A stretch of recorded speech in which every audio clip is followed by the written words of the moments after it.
Assalamualaikum warahmatullahi wabarakatuh. Selamat pagi. Kita lanjutkan materi berikutnya untuk mata kuliah mekanika tanah semester 3 SKS. Baik, pada pertemuan ketiga ini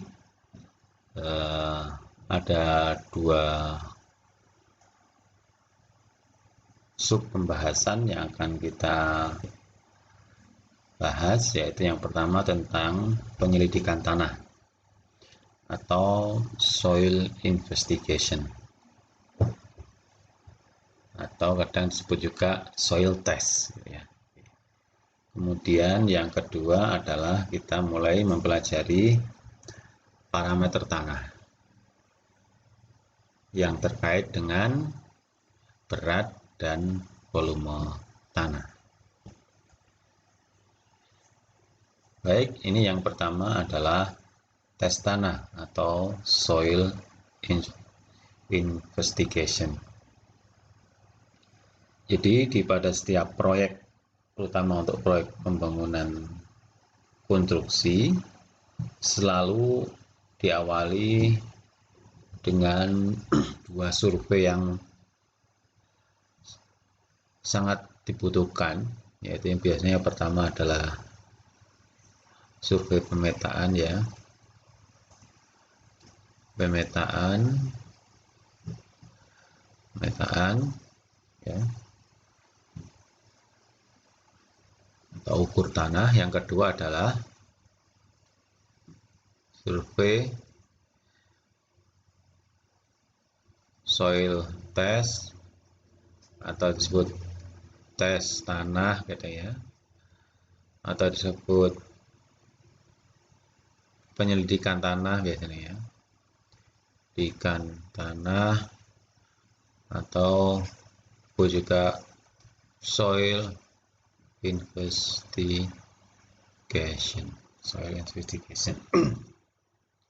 Nah, dua survei ini sangat penting ya. Kalau pemetaan kan hubungan dengan layout, denah, dan segala macam. Kemudian yang tersana adalah mengetahui jenis-jenis lapisan tanah. Nah, ini nanti gunanya untuk misalkan penghitungan fondasi misalnya. Kemudian penghitungan dinding penahan tanah kalau misalkan ada dinding penahan tanahnya.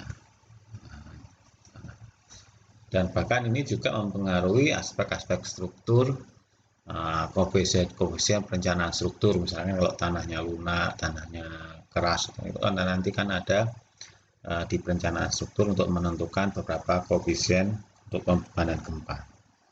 Baik, jadi ini sangat penting dan selalu digunakan pada setiap awal proyek konstruksi untuk mendukung perencanaan.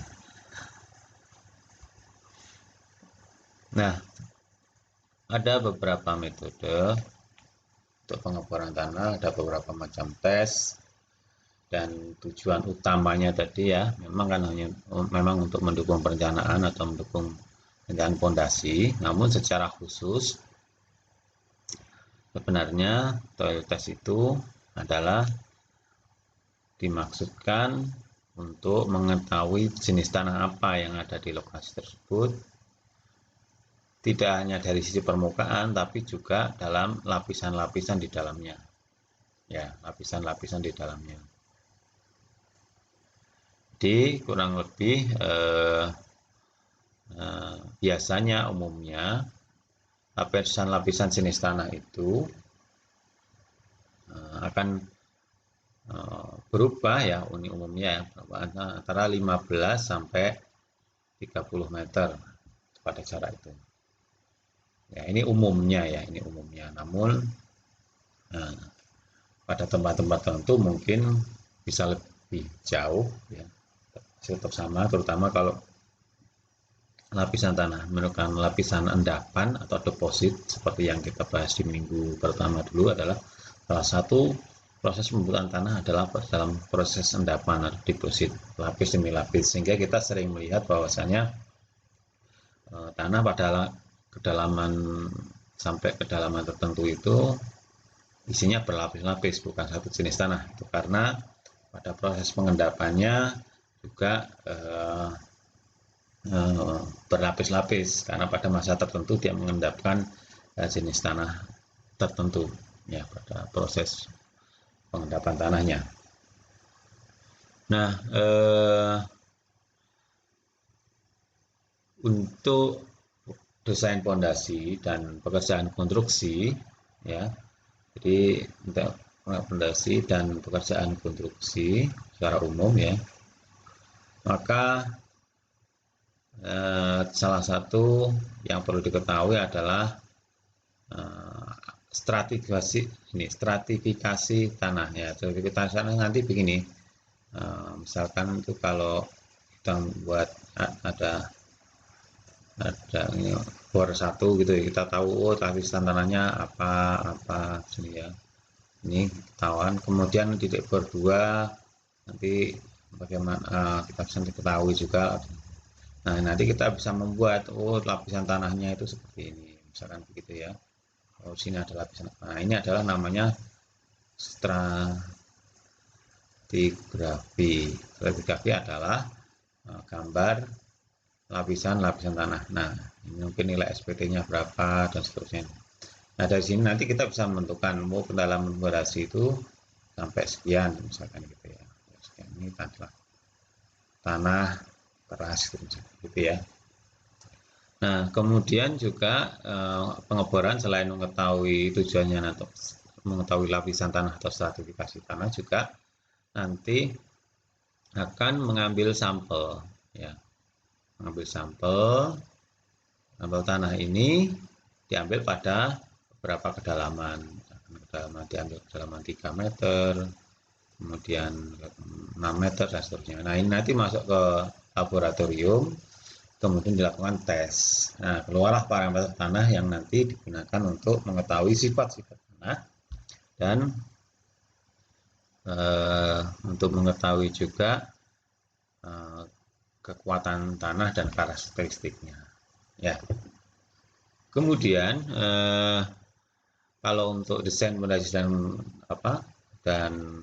pekerjaan konstruksi tadi, pendidikan tanah tidak hanya untuk melihat tanah ini, tapi juga perlu dilakukan observasi ya, observasi bangunan sekitarnya gitu ya, yang dibangun sekitar situ, di situ pondasinya apa dan segala macam, sehingga itu akan memberikan panduan umum ya, secara umum bahwasanya di situ nanti kira-kira pondasi yang efektif, yang bagus adalah menggunakan apa dan kedalamannya sampai berapa.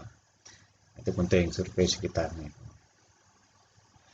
Nah, jadi mungkin secara umum bahwasanya tujuan untuk penyelidikan tanah ya, salah satunya beberapa tujuannya adalah ini sampai 7 ini 1, 2, 3, 4, 5, 6 sampai 7. Yaitu yang pertama menentukan lapisan-lapisan tanah dan pada lokasi yang ditentukan, misalkan di proyek itu gitu ya. Kemudian tujuan kedua adalah mengambil ini disturbed and undisturbed. Ini maksudnya gimana? Ini adalah sampel tanah ya. Jadi sampel tanah itu diambil 2, yaitu yang sampel disturbed sama undisturbed. Disturbed itu kan terganggu ya. Jadi misalkan tanah dicangkul gitu ya, diambil, atau mungkin habis di bor itu kan ada tanahnya keluar, diambil, ditaruh plastik gitu ya.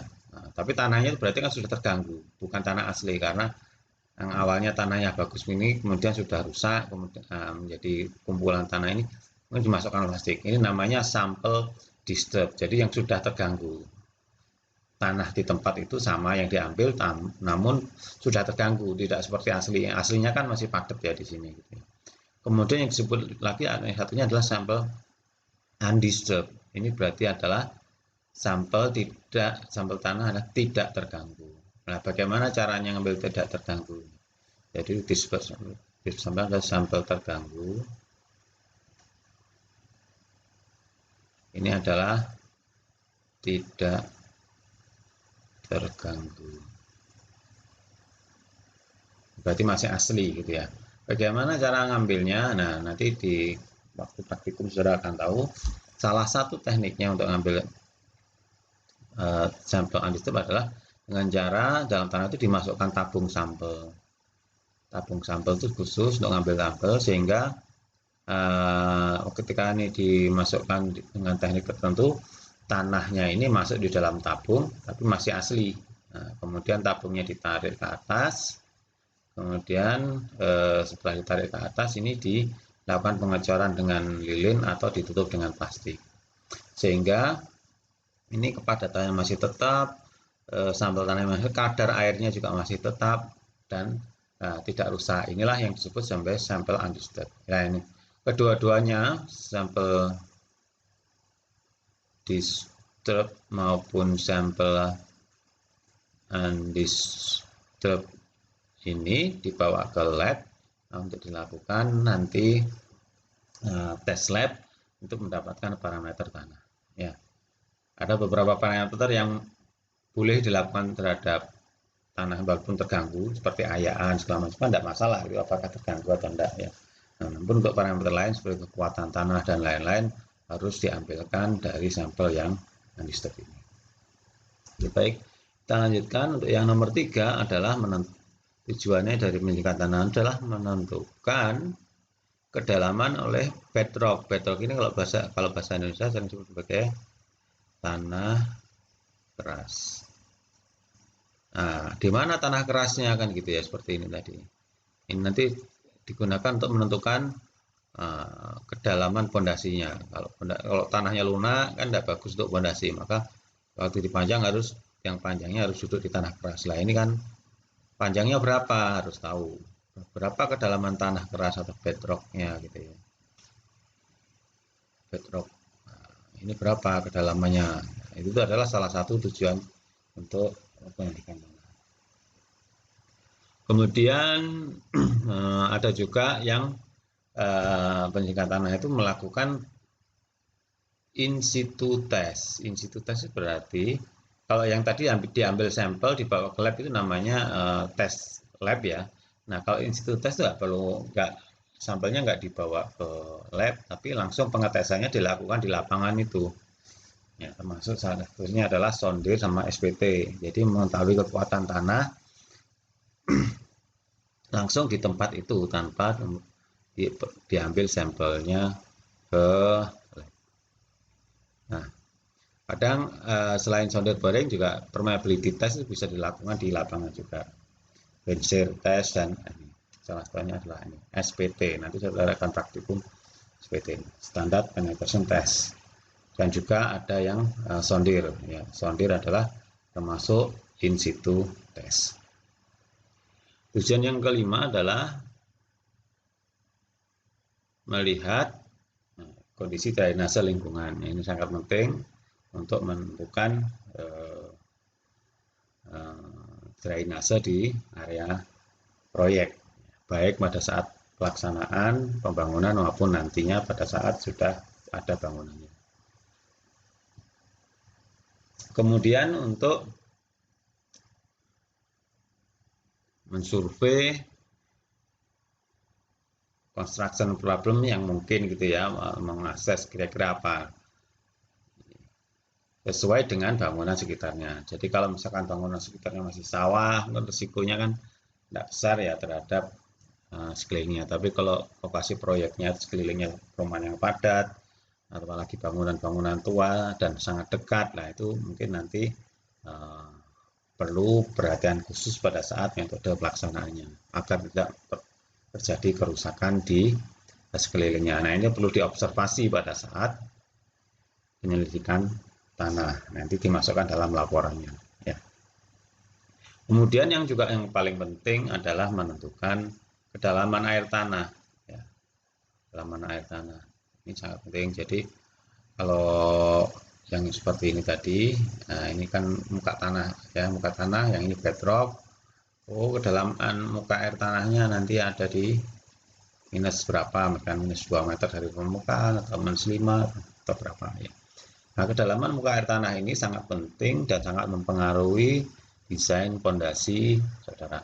Apalagi kalau sekarang musim ini ya, banyak bangunan yang ada basementnya, ada penggalian tanah, penggalian bangunan basement, maka muka air tanah menjadi sangat-sangat penting dan sangat mempengaruhi desain nanti, baik untuk dewateringnya maupun untuk keamanan strukturnya pada saat digali. Ya, karena muka air tanah dapat memperlemah kekuatan tanah. Ini. Itu dan sangat mempengaruhi desain, perkuatan, galian, dan lain-lain. Nah, itu kurang lebihnya ada 7 tujuannya untuk pada saat tes tanah. Nah, kadang ada pertanyaan, berapa sih jarak antar bor yang dibutuhkan? Jadi misalkan akan selalu ada pertanyaan ini kalau ini ada layout tambah atas ya, misalkan bangunan mau membangun gedung, sebuah gedung bertingkat, luas gedungnya 20 meter, di sini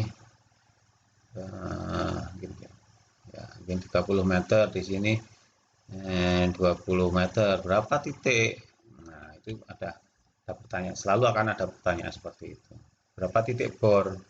Apakah dua sini atau cukup satu atau berapa atau di mana gitu ya.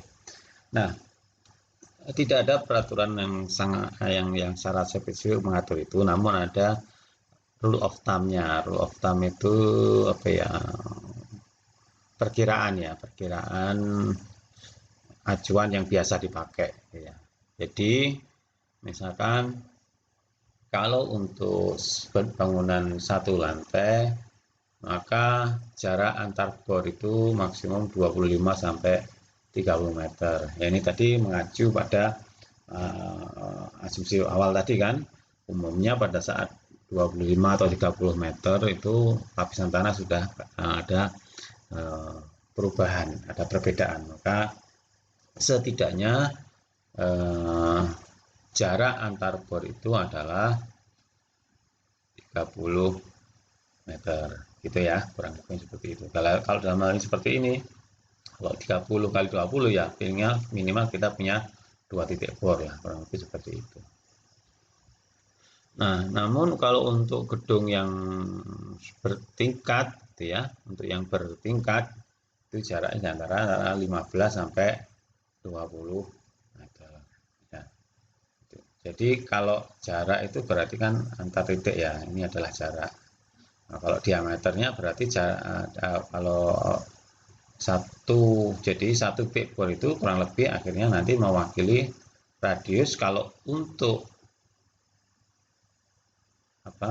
bangunan satu lantai, kalau jaraknya 30 berarti 15 meter kurang lebih seperti itu. Nah, kalau untuk bangunan bertingkat berarti kurang lebih mewakili sekitar 10 sampai 25 meter gitu. Radiusnya mewakili itu. Yang di sini diatur adalah jaraknya. Nah, namun untuk misalkan saudara ini keperluannya untuk untuk membangun gedung satu lantai atau gedung bertingkat, misalkan untuk jalan gitu ya, jalan raya pun panjang gitu ya. Ini kan puluhan kilometer ya, puluhan meter. Berapa jarak titik bornya itu disarankan adalah tiap 200 atau 300 meter ya, jaraknya ini. Nah, tiap 250 sampai 300 meter itu perlu ada bor ya. Kerja berdangkal atau sondir saja gitu ya. Nggak harus berdalam, kalau jalan berdalam nanti mungkin hanya untuk di sekitar sungai yang akan ada jembatannya. Kalau hanya untuk jalannya mungkin cukup berdangkal atau sondir.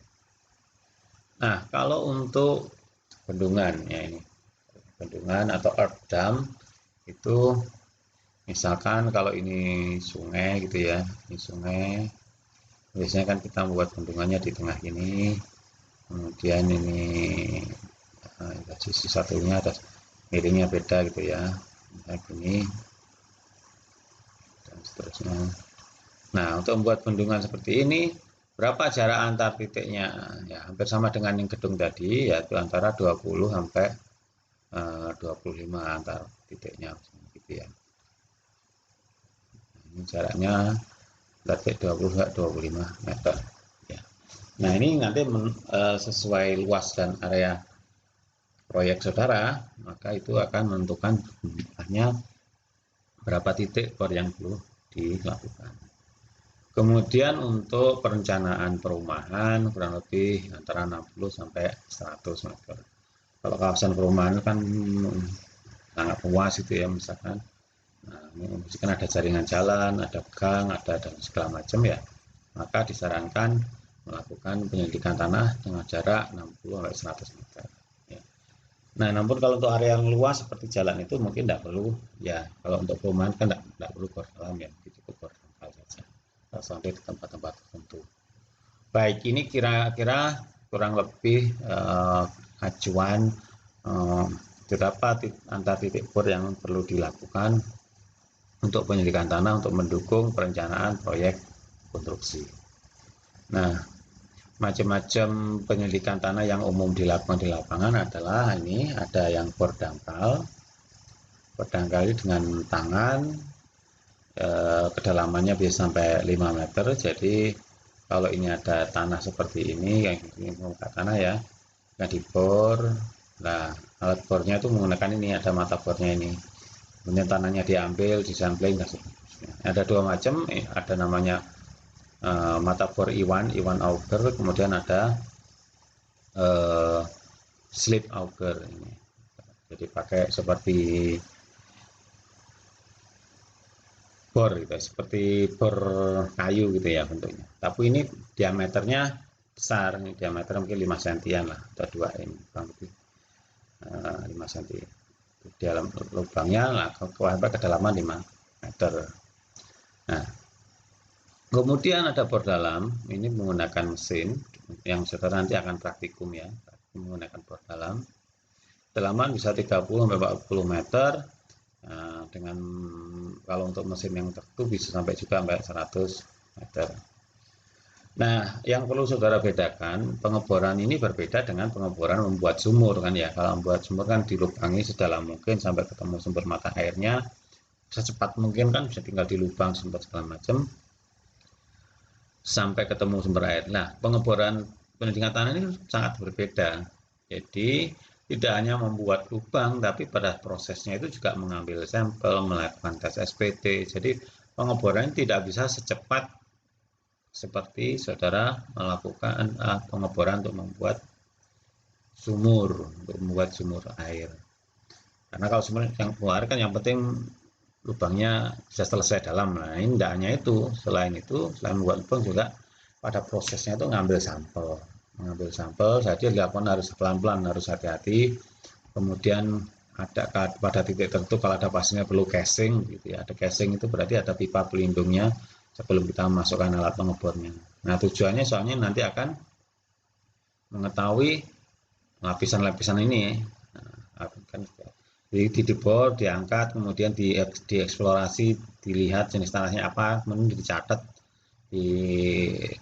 di lembar catatannya ini kedalaman berapa, jenis tanahnya apa, sampai kemudian nanti kan pada saat masa pengeboran berubah, kedalaman ini tanahnya sudah jadi lempung, dicatat itu minus berapa, dicatat. Nah, selain itu nanti mengambil disturbed sampel dan undisturbed sampel. Baik, ini biasanya juga dalam bor dalam ini juga didampingi dengan lakukan SPT, Standard Penetration Test. Jadi setelah dibor, nanti mata bornya diangkat, dilakukan tes yang namanya SPT. Ya, dipukul begitu, ada tabung split spoon dipukul. Nah, itu nanti juga menentukan kekuatan tanah dan perlu dicatat pada kedalaman berapa SPT-nya berapa, pada kedalaman berapa SPT-nya berapa. Ya. Dan ini kemudian satunya adalah yang umum juga adalah tes sondir atau DCP, Dutch Cone, Dutch Belanda ya, DUT, Dutch Cone Penetration Test. Nah, kalau Dutch Cone Penetration seperti ada mata sondirnya itu nanti ditekan, ini ada manometer. Nah, tekanan ini kan ada perlawanan tanah ya, baik untuk lekatannya maupun perlawanan ujungnya. Nah, ini nanti untuk menghitung fondasi dalam. Kalau ini nggak ambil sampel, cuma ditekan aja masuk sampai kedalaman 30 meter gitu maksimum ya. Ini ada anchornya untuk menahan anchor, kemudian sini ada manometer, ini ada rumah plunyer untuk menghubung jadi tekanan yang sini nanti akan disalurkan oleh pipa baja dan diukur di sini tekanan, baik tekanan konusnya ujung maupun lekatannya, sehingga nanti bisa dibuat grafik ya kekuatan tanah. Baik, ini nanti bisa dilihat langsung saja pada saat praktikum. Ini adalah split spoon ya, split spoon atau SPT sampler. Ini dipukul dengan berat pemukul dan tinggi jarak jatuh tertentu, kemudian nanti selain untuk tes SPT-nya juga sampel split spoon-nya juga bisa dilihat, dieksplorasi, oh ternyata tanahnya jenisnya ini gitu ya. Ini juga bisa dilihat seperti itu. Nah, ini adalah ujung dari tes sondir tadi ya. Jadi nanti ini ada yang diukur adalah IC dan FS, lekatan selimut. Nah, nanti karena ditekan dari atas, nanti ada perlawanan ujung, nama perlawanan di sepanjang ini selimutnya, ini lekatan. Nah, ini nanti kan mirip dengan bentuknya pondasi itu kan yang panjang ya, yang ada ujungnya juga ada lekatan kiri kanannya. Nah, ini nanti untuk perencanaan itu, perencanaan tiang panjang. Tapi selain perencanaan tiang panjang juga nanti ada cara tertentu sehingga dari nilai konus dan FS sonde itu bisa diperkirakan ya, secara tidak langsung. Oh, kalau lekatannya tinggi berarti kan di tanahnya lempung. Kalau tekanan konusnya besar berarti tanahnya pasir. Bisa dilihat seperti itu. Nah, namun tidak semua tempat untuk ngebor itu nggak harus di darat, di laut pun juga perlu dibor, atau mungkin di sungai kan kalau kita ada pondasi di tengah sungai maka ya di tempat itu juga harus dibor. Ya, dibor, nggak harus di muka tanah ya. Maka ini adalah kru dari lab DTS juga. Ini pada saat belum membangun jembatan THP Kenjeran itu yang sekarang saya jadi ya. Ini kalau di air bagaimana ya, ini berarti perlu ada perancah, ini ada perancah ya. Di atas perancah dikasihkan platform, kemudian mesinnya taruh situ, tripodnya taruh situ, baru dilakukan pengeboran dari platform sampai ke dalam tanah tertentu untuk membuat pondasi ya. Nah, ini adalah contoh hasil dari bore lock. Bore lock itu singkatan dari boring lock. Boring itu lock ya. Nah, kalau saudara melakukan berdangkal 5 meter misalnya, maka nanti akan ada hasil akhirnya akan mendapat seperti ini. Misalkan ada kedalaman 0,1 sampai 5 meter ya. Terus ini diambil, namanya ini adalah undisturbed sample atau D, ini ambil sampel undisturbed sample, ambil tabung ya. Nah, ini kedalaman 1 meter, 3 meter, 5 meter ini diambil undisturbed sample. Kemudian diketahui kedalaman ini sampai ini, oh jenisnya lempung, berlano, berkerikil kayak gitu ya. Kemudian dari kedalaman 3 meter lempung, berlano, berkerikil, warnanya tapi sudah coklat. Maka identifikasi itu yang isinya adalah satu jenis tanahnya apa, lempung atau lano, kemudian mengandung campuran apa, warnanya apa ya. Nanti itu harus diidentifikasi pada saat pengeboran satu-satu, dilihat dengan tangan, dipegang gitu ya. Nah, nanti bagaimana cara penamaannya di lapangan akan disampaikan oleh teknisi ya. Caranya bagaimana memang identifikasinya. Baik, nah kemudian hasilnya ini, ambil sampel ini kan dibawa ke lab ya, sampel ini dibawa ke lab, dilakukan pengetesan, ada physical properties, ada Atterberg limit, ada odometer test, gitu, ada reaksial test. Nah, ini nanti semua akan dilakukan pada saat praktikum. Ini adalah contoh saja, contoh di realnya, dan nanti akan hasilnya seperti ini. Nanti ada komporinya berapa, kadar airnya berapa, derajat kejenuhannya berapa, angka porinya berapa, spesifik gravitinya berapa ya. Nah, semuanya nanti saudara akan lakukan tes. Kemudian ini ada liquid limit, ada plastik limit, ada plastik index, ya. Kemudian nanti ada CC dan seterusnya. Dan strength test ada C-nya berapa, ada V-nya berapa. Nah, ini semua nanti sangat diperlukan untuk perencanaan konstruksi atau fondasi. Ya, ini jenis-jenis tanahnya sama definisinya juga bisa dibaca di sini. Nah, selain di laporannya ini nanti ditulis, juga nanti perlu ada ini pembatasan ini. Oh, kedalamannya batasnya sampai sini, kedalamannya sampai sini. Dan ini dibuat arsiran dengan kode yang sudah standar. Oh, kalau lempung seperti ini maka di lempung berlano, ini lempungnya kan lebih banyak ya, baru lano pasti dibuat gambar seperti ini.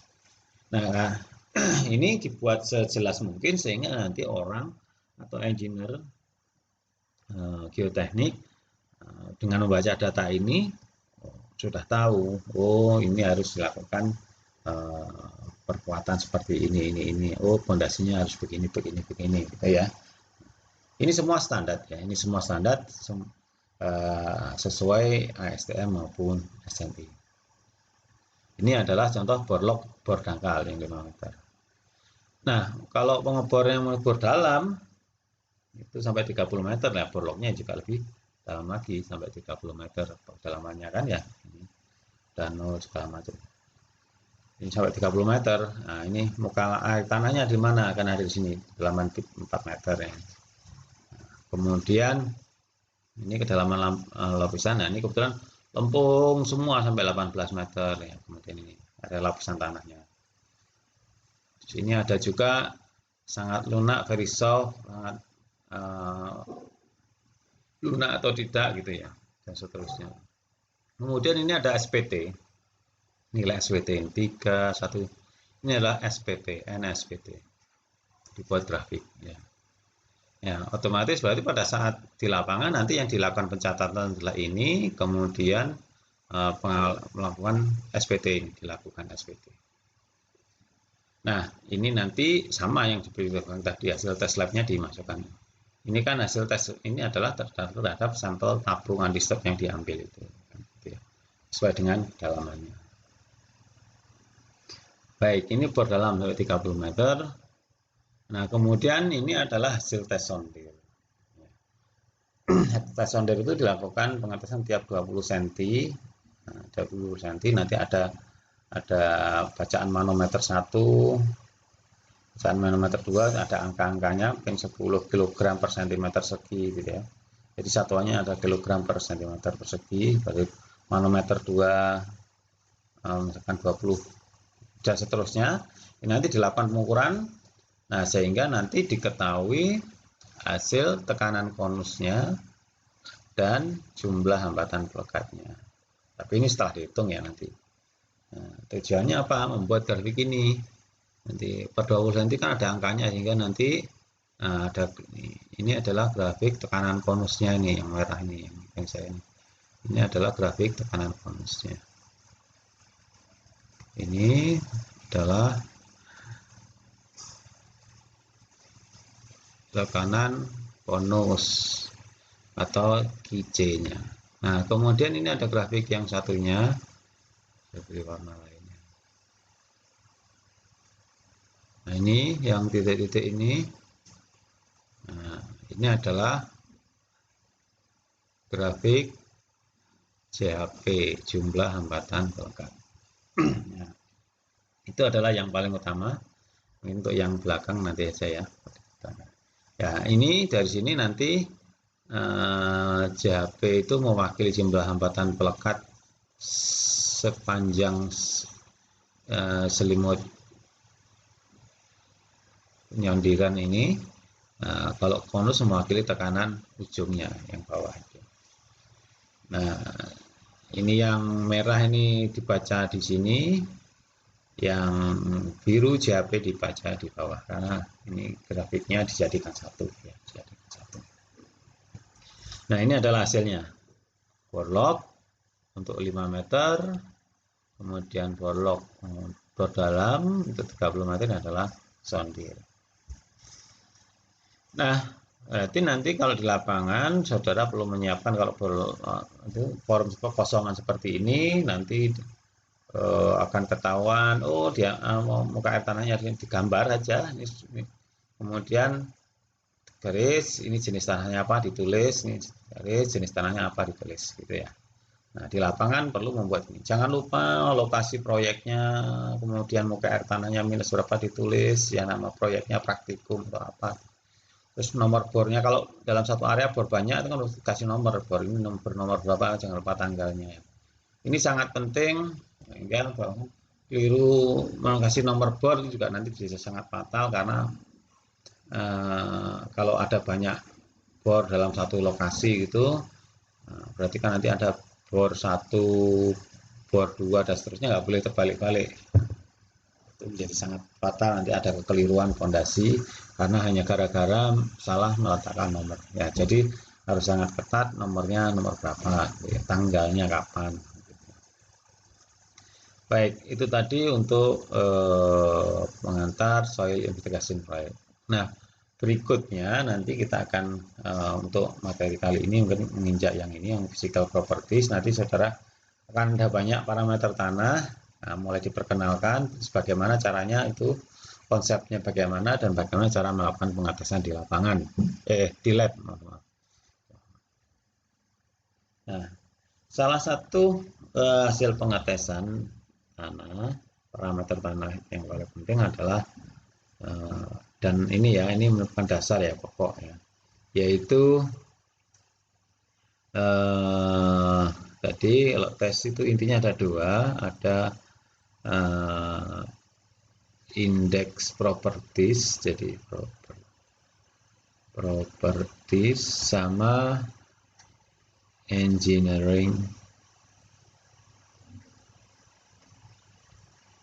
properties. Nah, indeks properti seperti gamma, berat volume tanah, angka pori, dan lain-lainnya. Nah, engineering property cenderung untuk kekuatan tanah, untuk desain fondasi. Oke, nanti aja.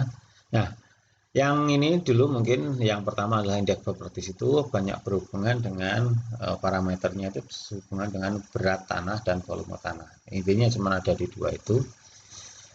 Nah, sebelum ke situ, kita kembali lagi mengingat lagi pada pertemuan pertama, ya apa itu tanah, yaitu intinya terbuat dalam satu masalah itu ada tiga, yaitu yang solid, ini ada udara, yang kiri ini ada air, ya ada air. Jadi ada tiga, ini ada solid, udara, ada air. Sebenarnya udara sama airnya ini mengisi rongga antar butiran, ya udara sama air mengisi rongga antar butiran. Nah, ini kalau dilihat ya aslinya seperti ini. Ini adalah foto sesungguhnya tanah, ini ada butiran, kemudian antara butiran itu ada rongga, rongganya bisa terisi air maupun udara. Ya. Nah, berdasarkan dari itu, maka semua parameter tanah itu yang untuk indeks properties itu berdasarkan kondisi kehubungan antara volume maupun berat yang ada pada masa tanah, di mana yang isinya adalah butiran dan rongga itu tadi. Oke. Jadi misalkan kita punya masa tanah seperti ini ya, seperti ini punya satu masa tanah seperti ini. Oke.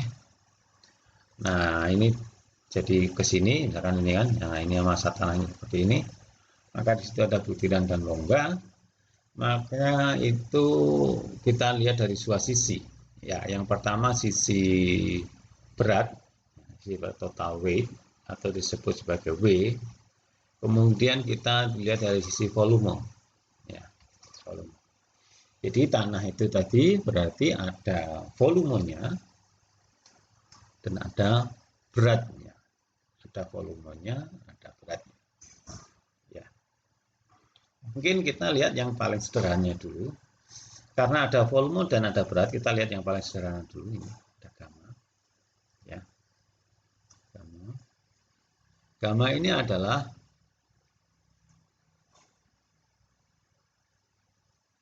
berat volume tanah.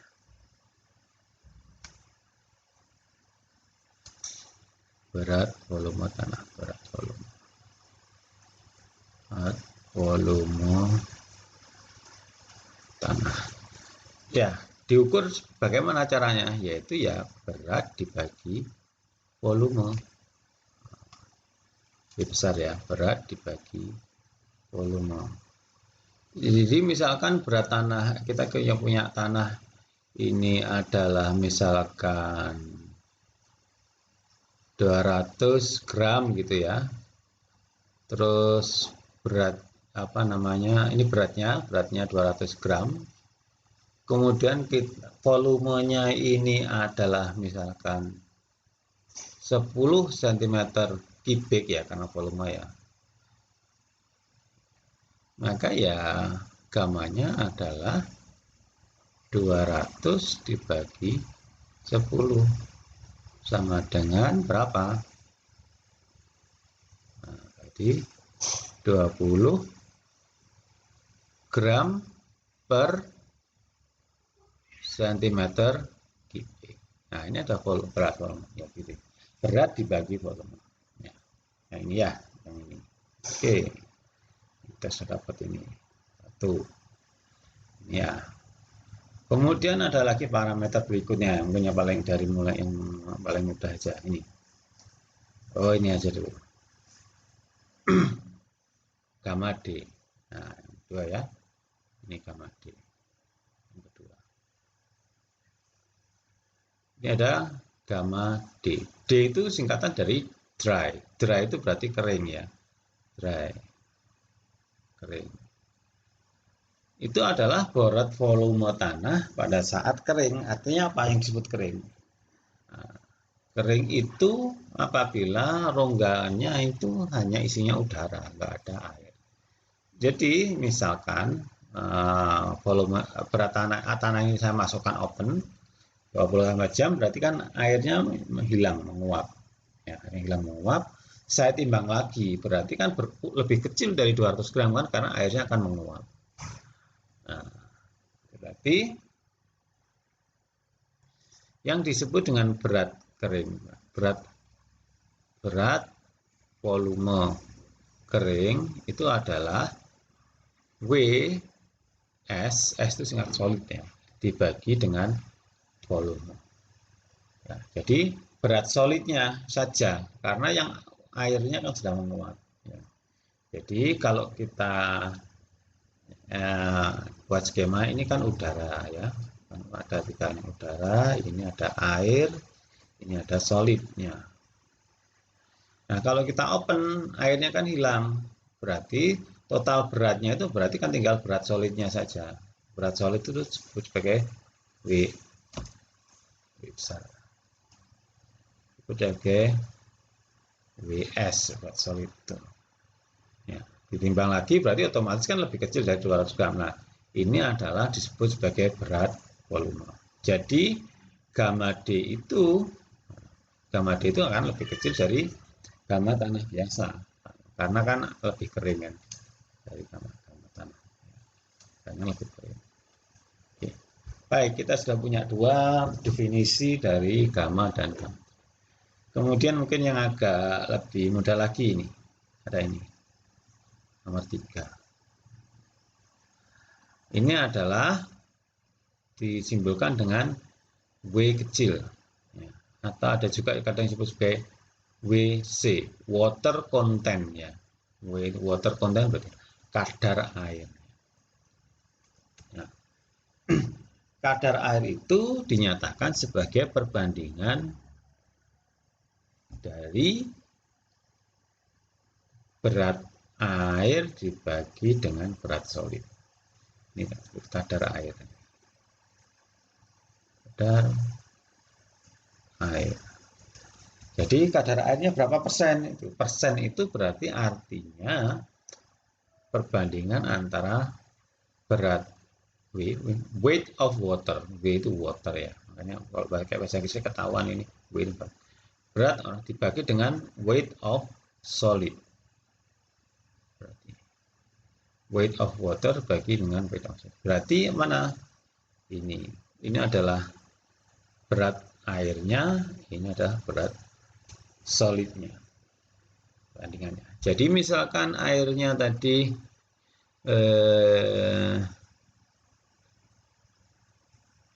nah ini misalkan jadi kita teruskan aja ya. Kalau kalian misalkan 200 per 10 katakan menjadi lebih kecil, jadi ini tinggal 130 ini bagi 10.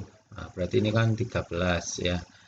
Nah, berarti weight of waternya berapa ini tadi kan? Berarti kan antara 200 sampai 130 kan? Berarti kan ini 70 dibagi berat solidnya berapa? Nah, bagaimana cara tahu berat solidnya? Ya tadi kan kalau kita punya tanah yang masih basah itu tadi ditimbang itu 200 gram misalkan, terus dimasukkan open, kan kering kan, open kering tinggal 130 gram, berarti kan kering, berarti airnya yang hilang berapa? Yang airnya yang hilang kan 70 gram kan begitu. Nah ini adalah berat solid, ini adalah berat total, ini adalah berat water ya, berat water. Maka kadar air itu dibagi berat of water dibagi dengan berat kering. Berat kering ini adalah, karena ini berat dengan berat kan tidak ada satuannya. Kalau ini tadi misalkan gram per sentimeter persegi ya volume ini. Kalau ini kan berat dengan berat kan saling hilang. Nah ini biasanya dinyatakan dalam persen, Jadi misalnya kalau 70 dibagi 130 itu ketemunya adalah dibagi 130 adalah ini kan ketemunya 0,054 gitu ya. Maka berapa persen? Ya 0,054 dikali 100%, maka ketemunya adalah 5,4%. Nah, kadar air ini dinyatakan dengan persen, yaitu perbandingan berat air dibagi dengan berat solidnya. Baik, kemudian yang keempat ini ya, ini ada S. S itu apa? S itu adalah degree of saturation. S itu singkatannya saturation. Nah, saturasi. Ya, apa itu saturasi? Itu adalah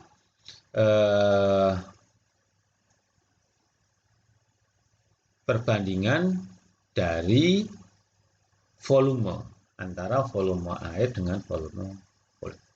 Bahasa Indonesianya adalah derajat kejenuhan.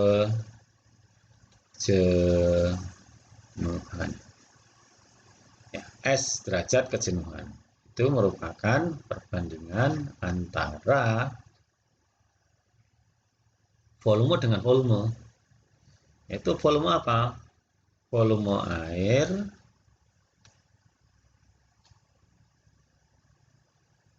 water dibagi volume apa?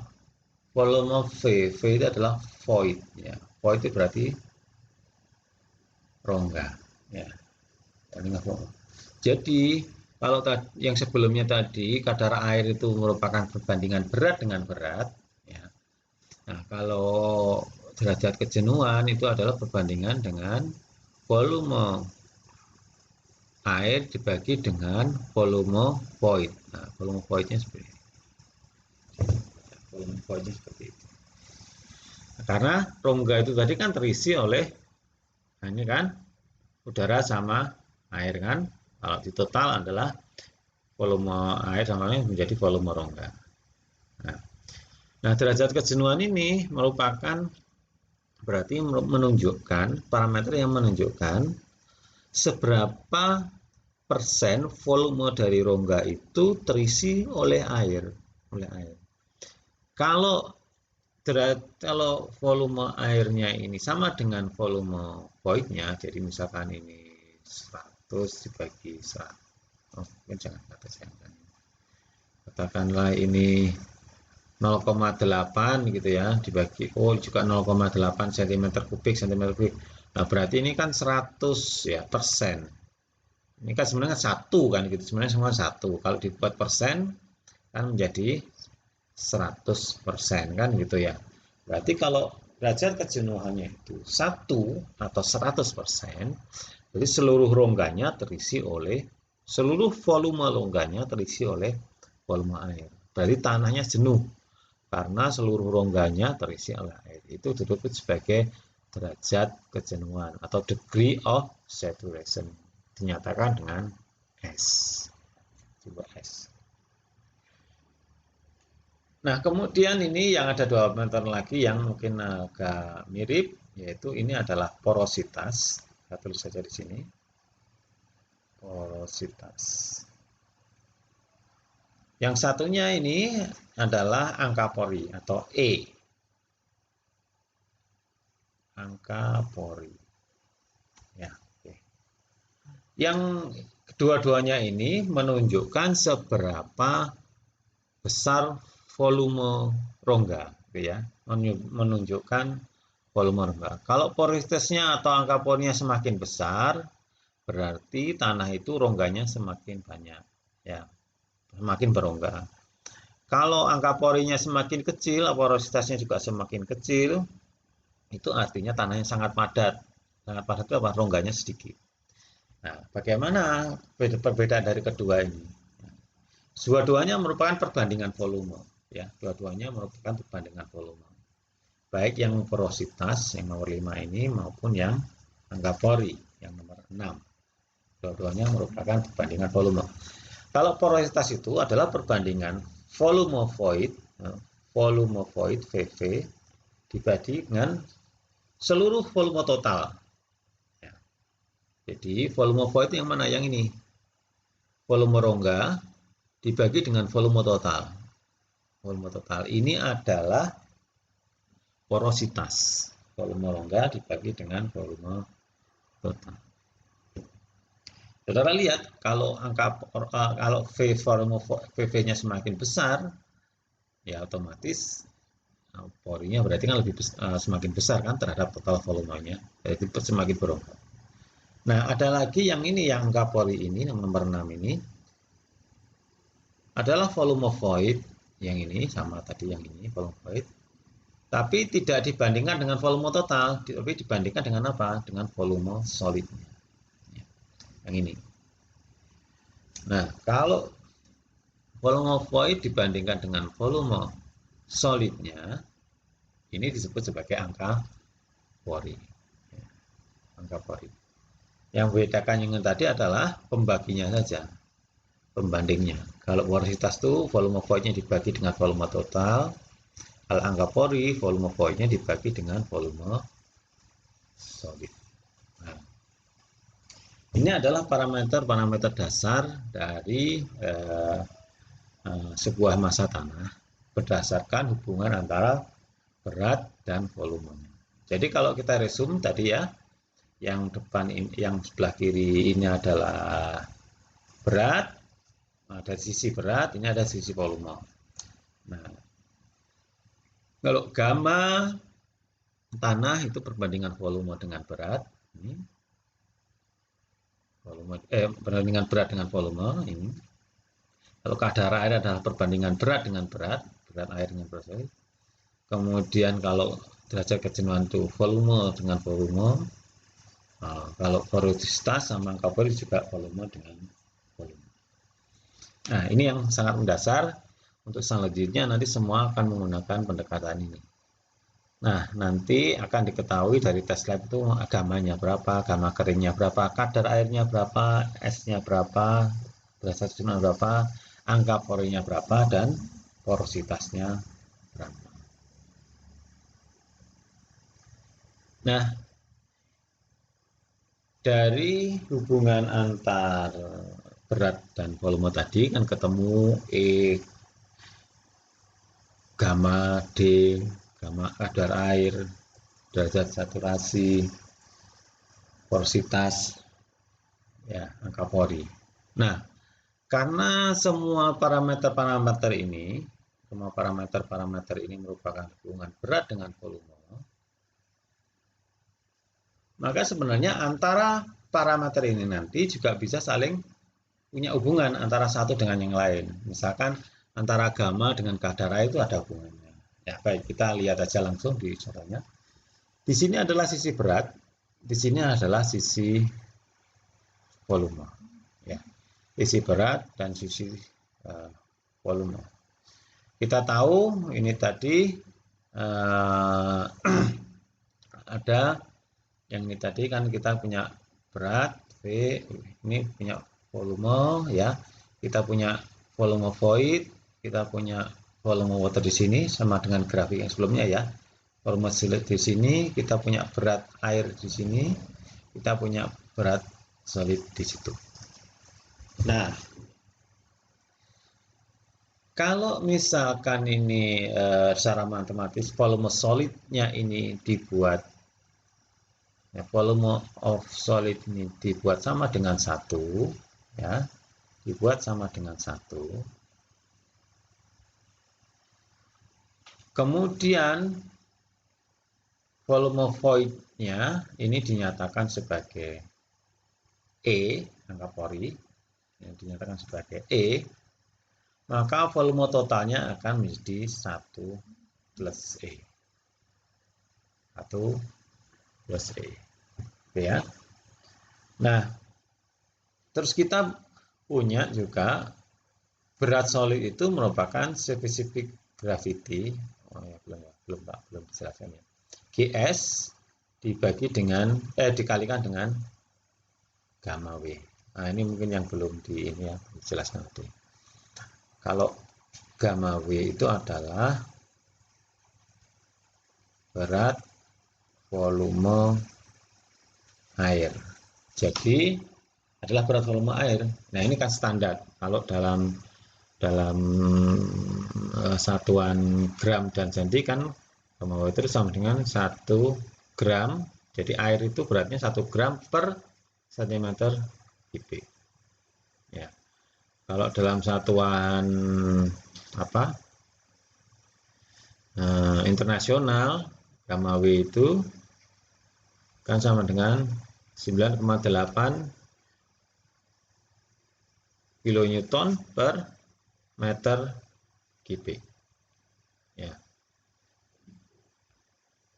Ada juga ini yang sering membulatkan 10 kilonewton per meter kubik. Itu adalah gamma W atau berat volume air. Ini adalah salah satu parameter pokok juga dalam mekanika tanah. Kemudian ada yang disebut sebagai GS. GS itu singkatan dari specific gravity. Nah, specific gravity ini adalah salah satu parameter material yang merupakan rasio terhadap gamma water. Jadi kalau saya misalkan punya besi, ya, gamma besi gitu ya, gamma besi, ya, sama dengan A gram dengan per sentimeter kubik. Maka yang disebut GS besi itu tadi sama dengan ini gamma besi itu tadi dibagi dengan gamma air. Jadi misalkan kalau nilai A-nya ini sama dengan 7,8 gram per sentimeter kubik, maka GS dari besi itu atau spesifik gravity dari besi itu adalah 7,8 dibagi dengan 1, kan sama-sama pakai gram ya. Ini kan gram per sentimeter kubik, berat air kan gram per sentimeter kubik, maka ini saling hilang. Maka spesifik gravity atau GS dari besi itu adalah sama dengan 7,8 tanpa satuan. Ya, tanpa satuan. Nah, di tanah juga begitu, nanti spesifik gravity. Nah, spesifik gravity inilah setiap material punya angka tertentu. Ini yang membedakan. Kalau saudara melihat kuningan dengan emas itu kan sama-sama kelihatan seperti itu. Caranya ya gampang, dicari GS-nya. Nah, kalau emas itu kan punya GS tertentu. Oh, kuningan GS-nya tertentu. Ini yang salah satu cara untuk membedakan sebuah material. Nah, untuk tanah juga begitu. Nah, GS tanah itu nanti diukur dari gamma solidnya tanah. Gamma solid itu adalah ini. Ini kan yang solidnya aja nih. Ada caranya ya nanti. Gamma solidnya dibagi dengan gamma air. Itu adalah GS. Oke, baik. Berarti kita sudah punya tambahan tadi. Ini ada gamma water sama spesifik gravity. Nah, kita kembali lagi ke sini perbandingan antara hubungan atau relationship antara unit weight, void ratio, angka pori, kadar air, dan spesifik gravity. Nah, misalkan ini, ya kita lihat aja satu nih, E ini. Apa namanya, angka pori ini kan ya. Angka pori.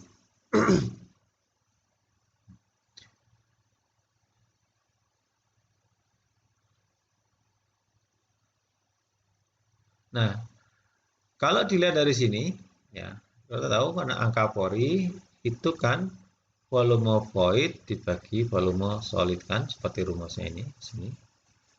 Maka kita lihat di gambar, volume voidnya itu apa? E. Ya, volume solidnya 1 dibagi 1, maka E sama dengan E. Sudah betul, tidak ada masalah. Ya. Kemudian kalau kita lihat N.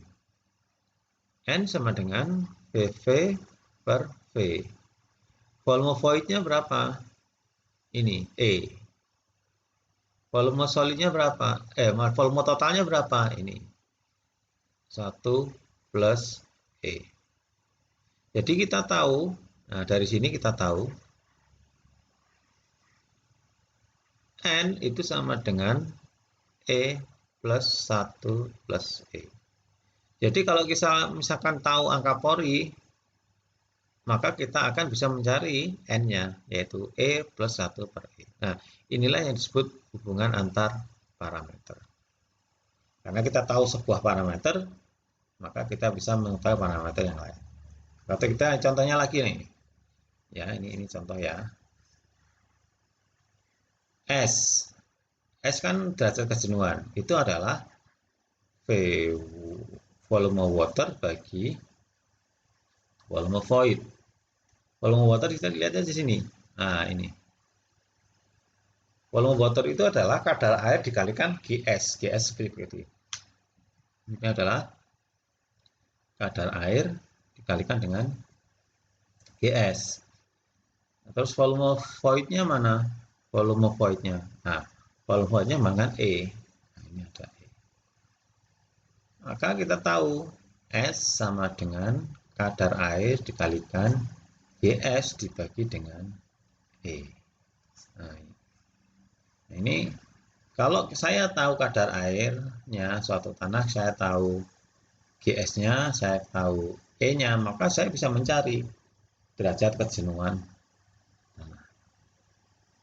Dan seterusnya ini, misalkan ini kan W itu kan berat water dibagi berat solid. Nah, berat waternya apa mana ini? Nah, kan ini kan, berarti ini adalah kadar air kalikan dengan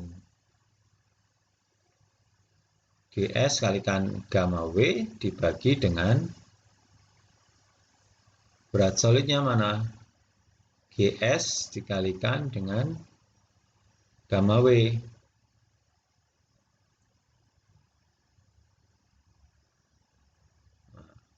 Coret, coret, coret, coret. Kadar air sama dengan kadar air. Nah, betul kan? Nah, seperti yang ini angkat seperti tadi. Kita lihat di sini lagi. Gamma sekarang. Gamma sama dengan berat total dibagi berat volume. Berat totalnya berapa? Nah, berat totalnya adalah ini. GS kalikan gamma W ditambah ini. Ya, kan ini udara nggak punya berat ya. Nol kan beratnya. Udaranya nggak punya berat. Nah, tinggal dituliskan saja di situ. Kadar air kalikan GS kalikan gamma W ditambah GS kalikan gamma W bagi volume total 1 plus E. Nah, jadi tinggal dimasuk-masukkan nanti diceramakan. Nah, dari sini semua kita bisa mengetahui hubungan antar parameter, bisa dieksplorasi lebih lanjut. Misalkan kita ketahui GS-nya berapa, gamanya tinggal dimasukkan saja pada diagram ini, pada diagram sini ya. Nah, sini. Nah, saudara jadi nggak perlu menghafalkan N sama dengan 1 plus, nggak perlu. Nggak perlu. Kalau saudara sudah tahu prinsip-prinsip dari E adalah ini, volume dan seterusnya, dan saudara mengerti diagram ini, maka yang lain bisa dicari secara otomatis dengan cara menggambar diagram tersebut. Nah, khusus untuk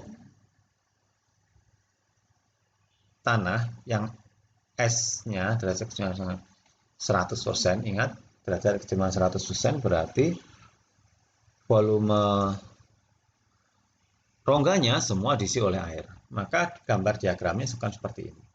Ya. Jadi ini rongganya semua terisi oleh air, tidak ada udara. Diagramnya di sini seperti ini satu, ini volume void-nya sama dengan volume water, jadi E, ini tetap satu plus E. Dengan cara yang sama seperti tadi, maka kita bisa mencari hubungan antara parameter. Ya, kalau diketahui jenisnya derajat kejenuhannya sama dengan 100%, maka misalkan ini S sama dengan PW per PV, PW-nya adalah E, ini adalah volume void-nya sama dengan volume water-nya E. E dibagi E berapa? Ya 100%. 100%. Kemudian angka apa namanya? Kadar airnya bagaimana? Nah, kadar airnya adalah gamma sama dengan bagi WS sama dengan E kalikan gamma W dibagi GS kalikan gamma W. Kan begitu ya, ini semua hilang. Ini kadar air sama dengan E dibagi GS kalau derajatnya sama 100%. Ya. Kalau mau water berat water dibagi dengan ini. Ya. Ini adalah hubungan antar parameter kalau derajat kejenuhannya 100%. Nah, ini juga ada cara lain hubungan antar parameter. Kalau yang tadi dimisalkan E sini kan 1, sini dengan ini kan 1, ini kan E begitu ya. Terus ini kan 1 plus E. Nah, ini kalau ini dimisalkan dalam bentuk lain, ini dimisalkan 1 min N, nanti ini N, ini sama dengan 1, jadi totalnya sama dengan 1. Nah, nanti juga bisa jadi ini adalah cara untuk mencari hubungan parameter satu dengan yang lainnya. Nah, semua nanti bisa dicari hubungan antar parameter dalam bentuk volumenya dianggap satu. Nah, kalau tadi kan angka porinya ini yang dianggap satu. Ya. Nah, ini adalah cara mencari hubungan parameter. Nah, ini juga begitu. Kalau volumenya dianggap satu tadi dalam keadaan jenuh. Nah, ini mungkin kalau yang pertama tadi sudah bisa, ini tinggal dimasukkan saja. Nah, ujung-ujungnya dari apa yang disampaikan tadi itu, maka orang bisa membuat hubungan ya antar parameter. Ya, hubungan antar parameter. Misalkan ini bagaimana cara melihat tabelnya? Tabelnya bagaimana?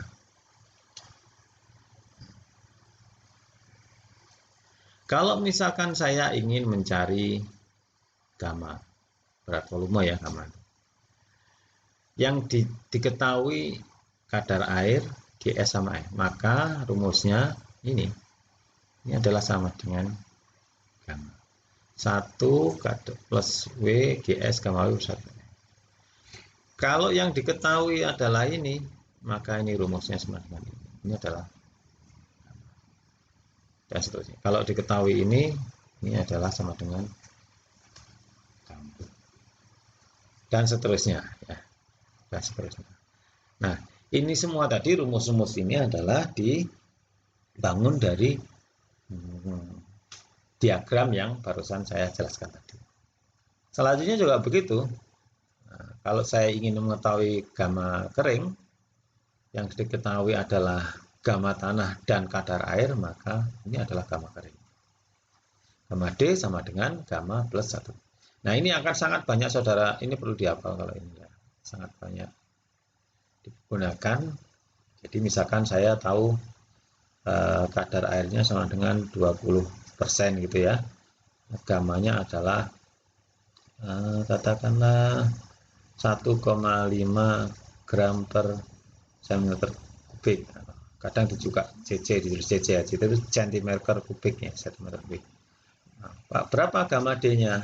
Gampang ini, yaitu gamma dibagi 1 plus kadar air sama dengan 1,5 dibagi 1 plus, karena 20% kan 0,2 ya. 0,2. Nah, tinggal dibagi saja. 1,5 dibagi 1,2, 1,5 dibagi 1,2.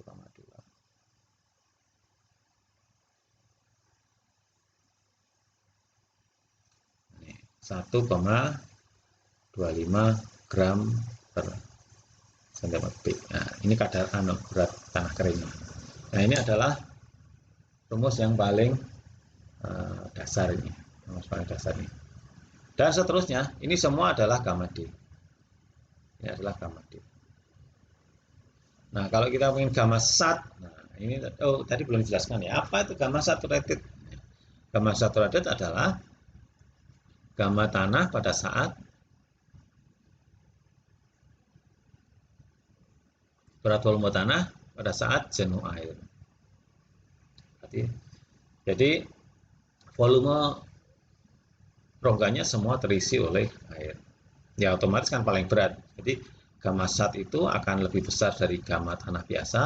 Gamma tanah biasa akan lebih besar dari gamma D pada saat kering. Ya, otomatis ya. Nah, semuanya ini adalah gamma sat. Gamma sat. Gamma sat. Kalau kita yang diketahui adalah parameter. Ya.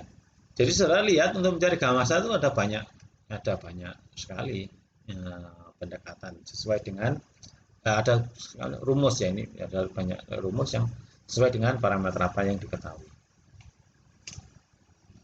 Gunanya ini apa sih? Kok banyak sekali. Nah, ini sangat berguna sehingga saudara kalau melakukan pengetesan tanah itu cukup saudara ketahui, saudara hitung beberapa parameter saja, yang lainnya otomatis bisa dicari. Ya. Nggak perlu dicari semua. Atau juga ini juga untuk ngecek, misalkan saudara cari semua berdasarkan apa adanya, kemudian saudara cek hubungan antar parameternya benar atau salah. Kalau salah berarti nanti mungkin ada salah satu pengetesan yang keliru, mungkin timbangannya keliru, apa bisa dicek dengan cara ini. Baik, ini adalah beberapa contoh nilai tipikal ya.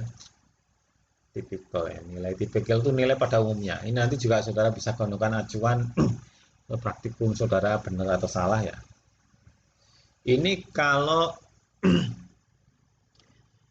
pasir seragam ya, rongga itu void rasionya angka porinya 0,8, sangat besar ya, karena kan kalau seperti kelereng itu banyak rongganya, karena ukurannya sama maka angka porinya besar ya. Kemudian kalau untuk padat, pasir siltisen padat ya, pasir berlano gitu ya, ini 0,4, kecil ya. Nah, ini adalah kadar air 30%, 60%. Ini adalah nilai tipikal. Kemudian ini adalah berat keringnya. Ini satunya pound per feet kubik. Ini adalah kilonewton per meter kubik. Nah, kalau di lab biasanya gram per centimeter kubik. Ya, ini kurang lebihnya 1,4 ya. Ini 1,45, ini 1,8, 1,6, 9 dan seterusnya. Nah, ini adalah nilai tipikal yang umumnya akan didapatkan. Ini sebagai kira-kira juga ya. Ini sebagai kira-kira nanti nilainya benar apa salah. Ini yang dalam versi bahasa Indonesia dari buku belajar das yang terjemahan, ya, nilai tipikalnya. Ini sudah bahasa Indonesia ya. Nggak dilihat aja angkanya ya. Nah, ini sebagai yang akhir dari materinya. Jadi ini nanti praktikum minggu depan kalau nggak salah ini. Jadi untuk berat volume nanti bagaimana cara mencari berat solid, cara mencari berat total ya, berat tanah total dibagi dengan gamma. Ini yang mencari gamma ya. Gammanya berapa? Gamma kan tadi intinya kan volume total dibagi dengan volume berat total dibagi dengan volume total kan. Ini nah gamma tanahnya, gamma T atau gamma.